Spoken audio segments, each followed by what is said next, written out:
A very good evening. We're coming to you live and direct from the Newsfirst studios here in Colombo with your prime time news on this Wednesday evening. I'm Mahina Bongzo. Here's a look at your headlines. Tear gas used to disperse HND students in Colombo. Vasantha Karannagoda and Roshan Gunatilaka promoted to high military accords.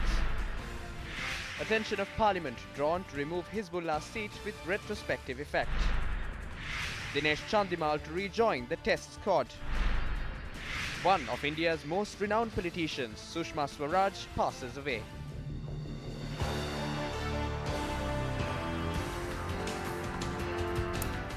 Police fired tear gas and water cannons to disperse a protest march organized by Higher National Diploma students in Colombo today. The protest march that commenced opposite the Ford railway station headed towards the Lotus roundabout in Colombo.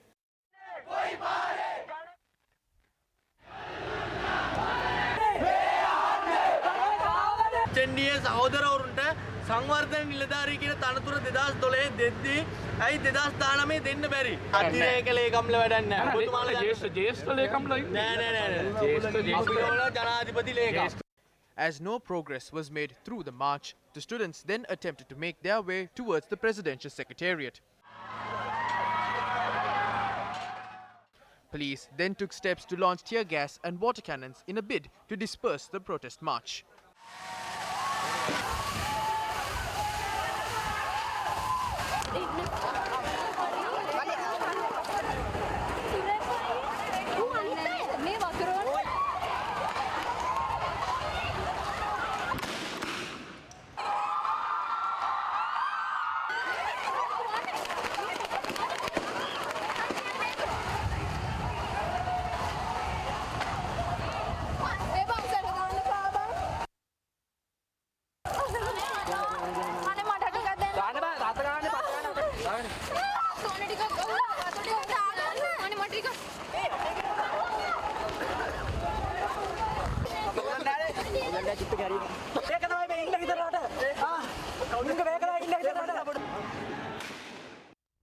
As a result of the protest, the Lotus Road leading to Galle was temporarily closed down. Now, a debate took place in Parliament today with regard to the salaries of parliamentarians. The subject came up as it was revealed that the Chief Minister of the Uva province was employing 7 paid advisors.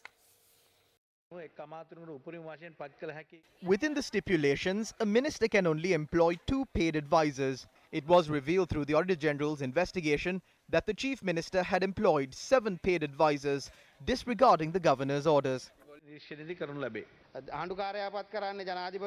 The Governor is appointed by the President. The Chief Minister is appointed by the President. So I think that the President has some responsibility here. Yesterday they spoke of our salaries, but they must look at this, because our Provincial Council loses a lot of money due to these reasons. Of all the MPs in this Honourable House, nobody receives 400,000 rupees a month. Including the fuel and parliamentary allowances, we receive less than 300,000 rupees. In that case, if they are trying to raise it to 400,000, who is taking the extra 100,000? When people are finding it difficult to live, who is taking this money? That means someone is misleading the President. They must be paying government MPs 200,000 rupees more, but we must pay taxes as well. ඔය කියන විදිහේ ලක්ෂ 4ක් අපි කාටවත් නම් හම්බ වෙන්නේ නැහැ. අපි දන්නේ නැහැ එතුමා නියෝජනය කරන පක්ෂයේ එතුමාගේ മന്ത്രിවරුන්ට ලක්ෂ 4ක් දෙනවද කියලා. What is the basic salary? It is 54,000 rupees. But of that, we spend at least 5,000 rupees a day on diesel. If you look at the allowances, including this, we receive between 200,000 and 250,000 rupees. Honourable Deputy Speaker, it is difficult to make that sum last for 2 weeks.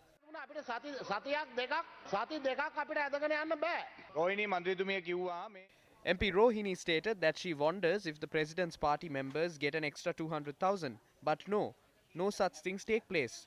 But I must ask, yesterday a cabinet paper was approved for the granting of 200,000 rupees additionally to monitoring MPs. That is what the problem is about. ගරු ජනාධිපතිතුමාගේ අවධානය යොමු කරන්න sir. හොඳයි බොහොම ස්තුතියි.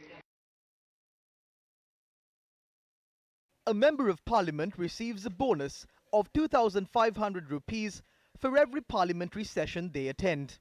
The total amount paid to MPs over the 8 days parliament convenes per month is 4,480,000 rupees. While a member of parliament receives a monthly salary of 54,285 rupees, he or she receives a further 10,000 rupees to maintain his staff. A member of parliament also receives an allowance between 20,000 and 50,000 rupees for fuel based on the district he represents. Further, he or she receives a mobile phone allowance of 50,000 rupees per month. They are also entitled to a further 200,000 rupee allowance in order to maintain an office. A cabinet minister and a state minister receives a basic salary of 65,000 rupees per month apart from various bonuses. A deputy minister obtains a basic salary of 63,500 rupees. Cabinet, state and deputy ministers receive even larger bonuses for fuel, staff and mobile phone bills. A monthly cost of 3.55 million rupees is incurred in order to pay the basic salary of the 47 cabinet ministers.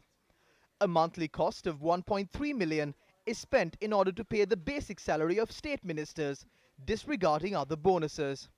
An amount in excess of 1.5 million rupees is incurred monthly to satisfy the basic salary needs of deputy ministers.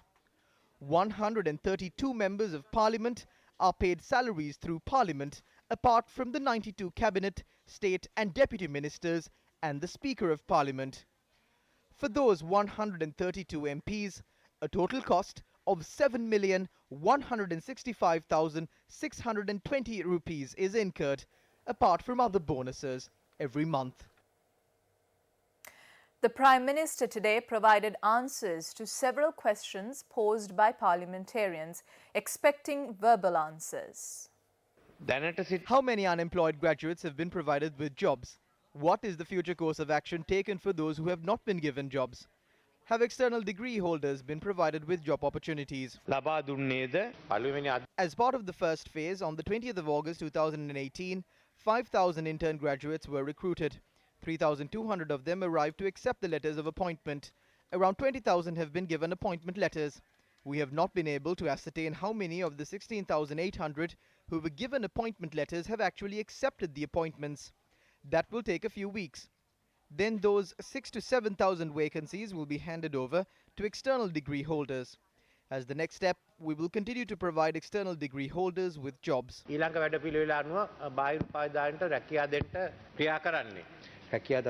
Will you present a detailed report to this Honourable House regarding the number of total jobs which have been handed out, of the total 1 million jobs? Both the government and the private sector provides these jobs. However, not everyone who has registered with the EPF in the private sector are permanent employees. There are also those employed in the non-formal sector and those who are self-employed. I have requested for the statistics to be given to me. However, we have handed out many jobs. Several private sector firms have informed me that although they have vacancies, they do not have enough people to fill those vacancies. What I asked was if you could provide a detailed report regarding those who have not been given employment opportunities.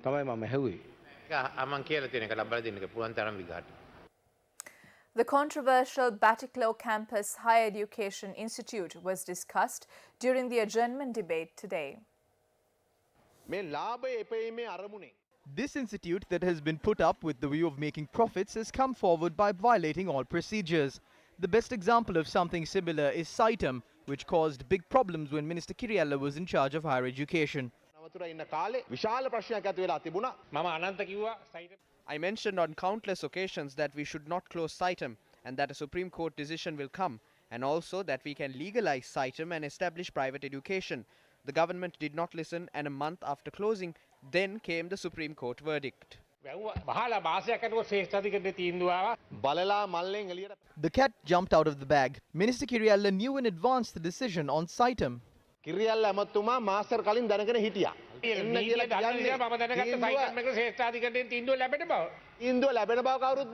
But everyone knows that a Supreme Court decision is coming, but nobody knows what the decision is. The Honourable Minister has known, however. Now, former Governor Hizbullah has begun the Hira Foundation in 1993. In this very parliament, Dilan Pereira filed a case against Rajasena Ratna that saw Minister Rajasena Ratna unseated. In a similar manner, Governor Hizbullah should also retrospectively be unseated. As per my knowledge, the Attorney General has informed of the possibility to have this carried out via a letter dated the 11th of June 2016.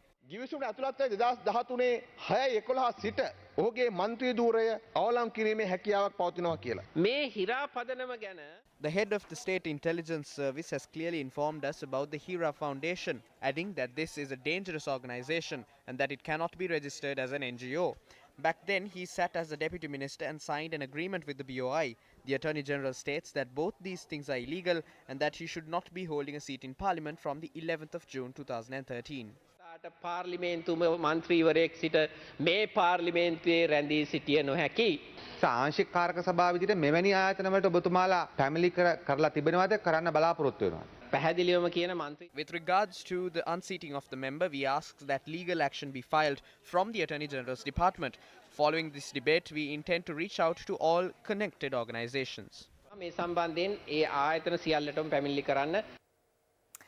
United People's Freedom Alliance Nationalist MP Shanta Bandara has decided to resign from his position in order to be sworn in as an MP to the position left vacant following the demise of Kurunegala MP Salinda Dissanayake. Shanta Bandara amassed the second highest number of votes in the Kurunegala district from the UPFA behind the late Salinda Dissanayake.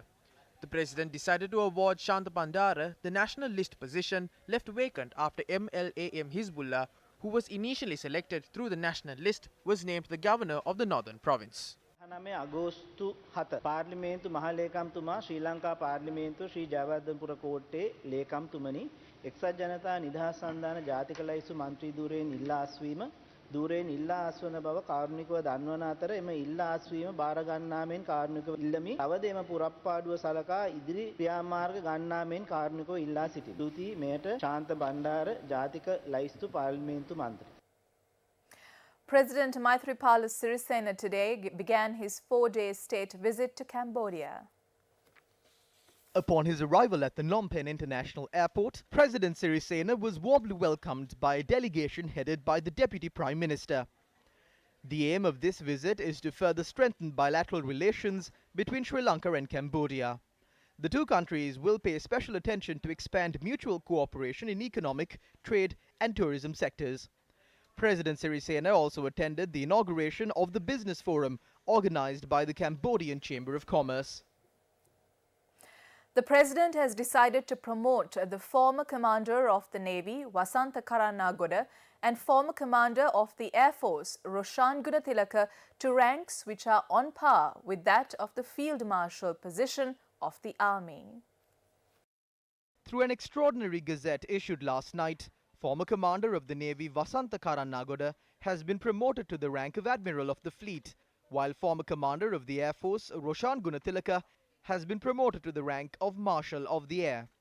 Admiral of the Fleet Vasantha Karanagoda operated as the commander of the Sri Lanka Navy from the 1st of September 2004 to the 14th of July 2009. While he is the first Navy commander to hold 2 Master of Arts degrees, he is also a member of the Royal Aquatic Institute and the Naval Institute of the United Kingdom. Prior to his appointment as the commander of the Navy, he served as the commander of 4 naval commands, including the North and East during the war. He also utilized his experiences in order to uplift the standards of the Sri Lanka Navy. He is also the first Navy commander to hold the rank of Admiral while being in active service.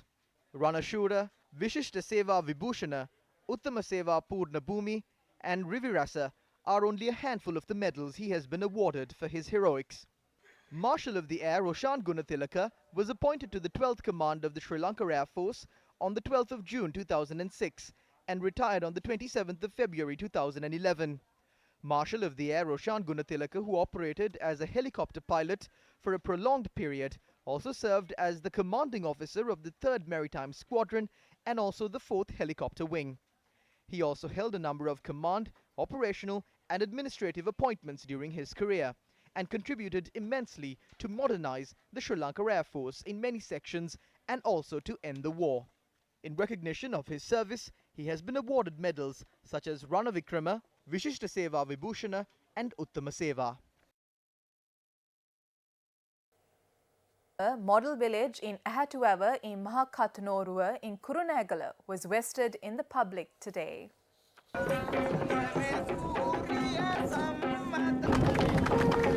The opening ceremony was held under the patronage of the Deputy Leader of the United National Party, Minister Sajith Premadasa. The village, which comprises of all modern amenities, was built at a cost of 38.2 million rupees. The presidential election is getting closer. The name of Sajith Premadasa is also being mentioned. There is a great deal of fear. Today, some lazy, ineffective individuals who only care about their families are using different tactics to attack me. These people think Sajith Premadasa will be shaken. They think Sajith Premadasa will take a step back. I would like to state before you that the journey I am embarking on today is one for the farmer, the fisherman and the labourer. One for the middle class and the innocent person of this country. Give Sajith Premadasa the opportunity once, and I promise you, I will bring forth the golden era of development in this country.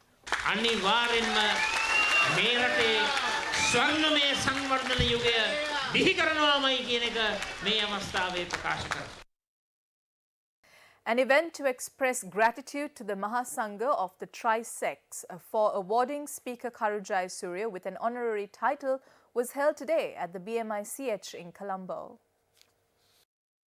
The Mahanayakas of the Amarapura sect and Ramanya sect and also the chief prelates of the Malvatu and Askari chapters of the Siam sect were in attendance. Prime Minister Ranil Wickramasinghe, former President Chandrika Bandaranayake Kumaratunga and a number of other dignitaries, including the founder of the Sarvodaya movement, Dr. A.T. Aryaratne, graced the occasion. The keynote address of the evening was given by Professor of the University of Colombo, Sarath Vijaysurya. These were the views expressed by State Minister of National Policies and Economic Affairs, Niroshan Pereira, at a media briefing held today.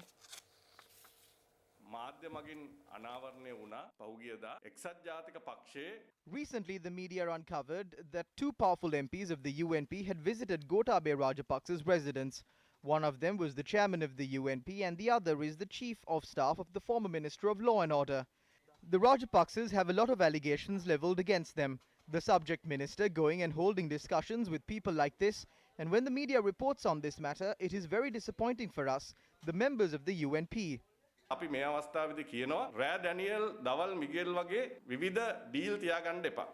If we are conducting the presidential election, let's do it right. Do not play the match. Let go halfway and sacrifice the party supporters. There were strong allegations against the government as well, that it has not been able to prove any allegations against the Rajapaksas even after 5 years, because the ministers who were in charge of getting this done were not able to do so. They have given them the chance to point fingers at us. They have given those rogues the opportunity to go canvassing. They have given the opportunity to the rogues to contest the presidential election. The opportunity has been given for them to come to power and obtain political revenge from our supporters. All these ministers who went there should apologize from the party supporters and then enter into the presidential campaign.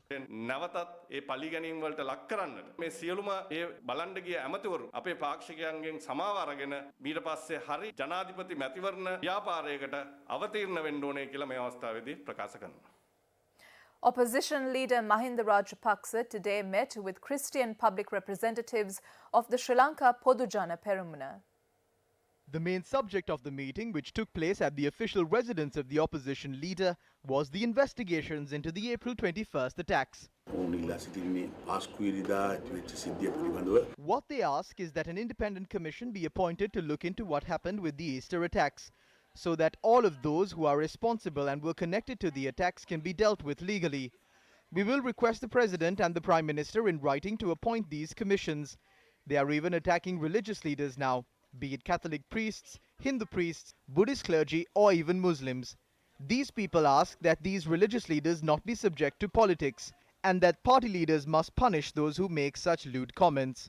We agree with this too.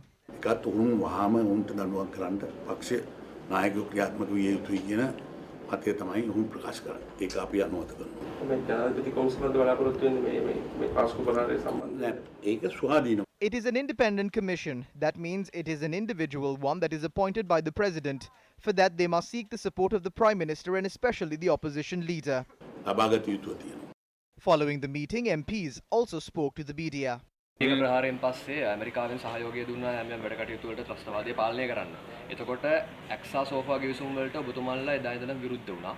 දැන් ඔබතුමාලා මේ ජනාධිපතිවරණයේ ජයග්‍රහණය කළොත් ඒ ගිවිසුම් අහෝසි කරන්න කටයුතු කරනවද? දැන් මෙහෙමයි. No. If you look at things, America clearly said that they spent $573 million to push for the collapse of the Mahinda Rajapaksa government. So we have no faith in the assistance that we are receiving after these attacks. එනම් කිසිම විශ්වාසයක් නැහැ. ගිවිසුම් ඔබතුමාලා අහෝසි කරන්න. These agreements, all of them should be abolished. Not only that, all these sub-clauses should be removed. That is the expectation of our government and we will do that. ශ්‍රී ලංකා නිදහස් පක්ෂයත් එක්ක සන්දානගත වෙන්න දැන් තීරණය කළා තියෙනවා. We will form an alliance with every party that we can. We have enough time for it. In a time where money is being spent lavishly on unsound development projects, the people in rural Sri Lanka that have never seen a glimpse of this development spoke to the Gammadda team and told us of the hardships they face daily. Our teams today visited the districts of Puttlam, Kilinochchi and Badulla. One of the Gammadda teams set out in search of the problems of the people in the Puttlam district that have gone unnoticed by responsible authorities. පළවෙනිම ලංකාවේ මිනිස්සු දේශපාලන කට්ටියක පිටිපස්ස ගිහිල්ලා ජීවේ වදානයක නතර කරපු දවසට තමයි මේ ලංකාවේ හැදෙන්නේ. The livelihood of the residents of Kalpitia, Vellankare, Redbana and Diyasenpura is centered around agriculture. These people suffer immensely due to a lack of water for agricultural purposes and no proper price being given for their produce. We met these people who are threatened daily by wild elephants that encroach their villages in the Dambagolla village while our teams were touring in the Badulla district. The Gammadda team visited the residence of J.M. Shalika, a little girl who lost her life after being attacked by a wild elephant recently.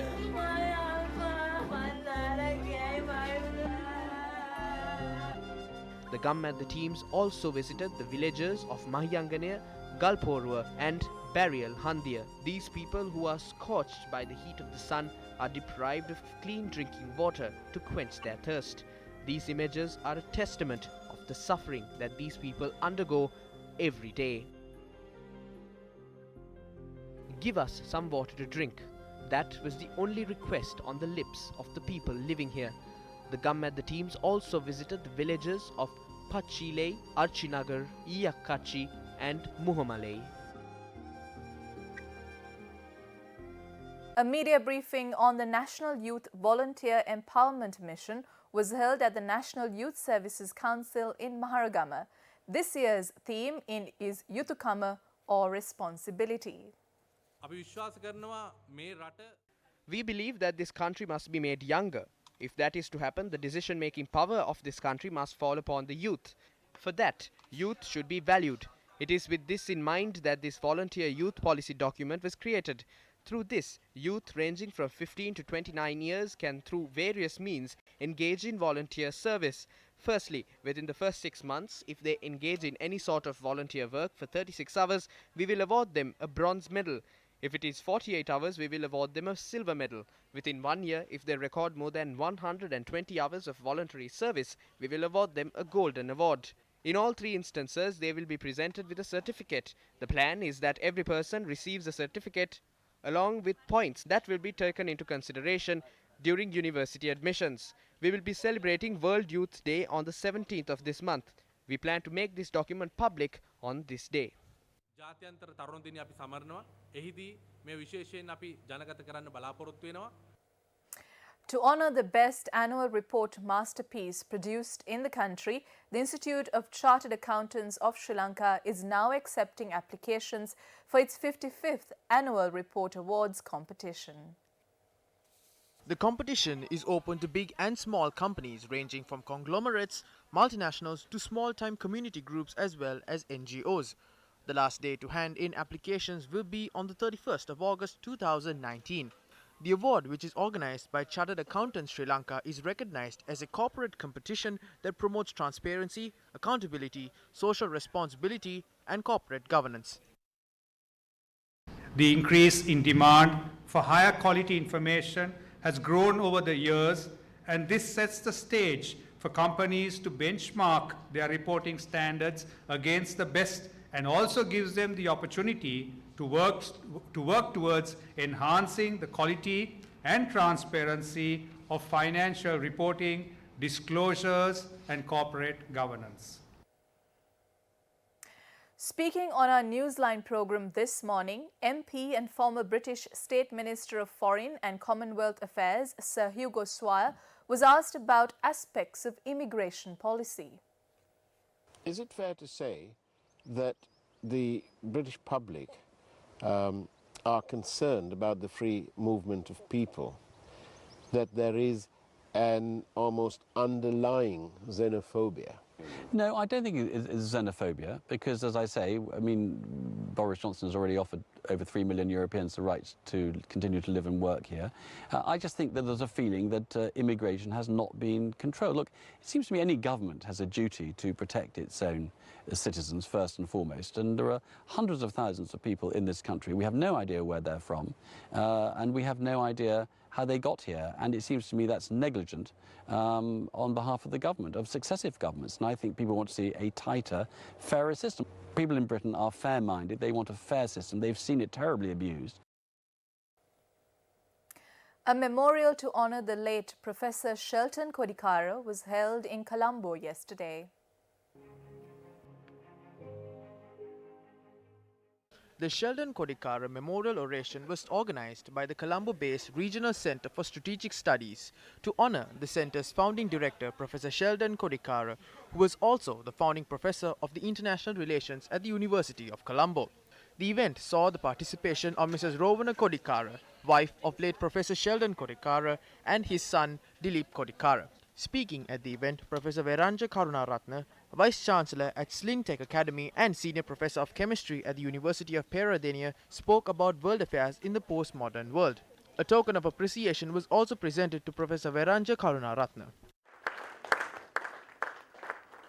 Parliamentarians S.B. Dissanayake and Dilan Pereira today announced they were invited for the Sri Lanka Podujana Perumuna Convention, which is scheduled to take place on the 11th of this month. They expressed these views in a media briefing held in Colombo today. Now Gotabaya Rajapaksa's name is being told on our side. The president and the former president had a meeting yesterday and they have agreed to work for one candidate in one front.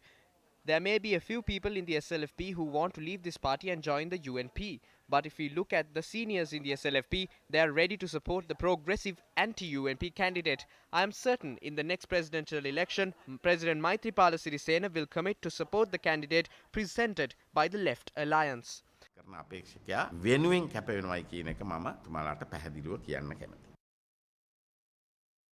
The parliamentarians responded to questions posed by journalists. On the 11th of August at the Podujana Perumuna Party convention, along with all the anti-UNP parties, Mahinda Rajapaksa will name the presidential candidate from our side. Along with public representatives, activists, S.B. Dissanayake and myself will also participate on that occasion.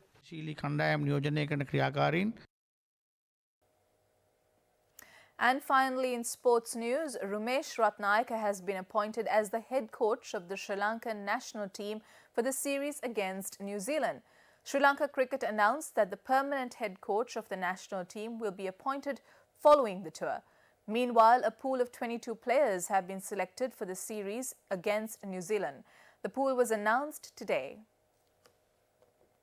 The Sri Lanka-New Zealand Test Series will begin on the 14th of August at the Galle International Cricket Stadium.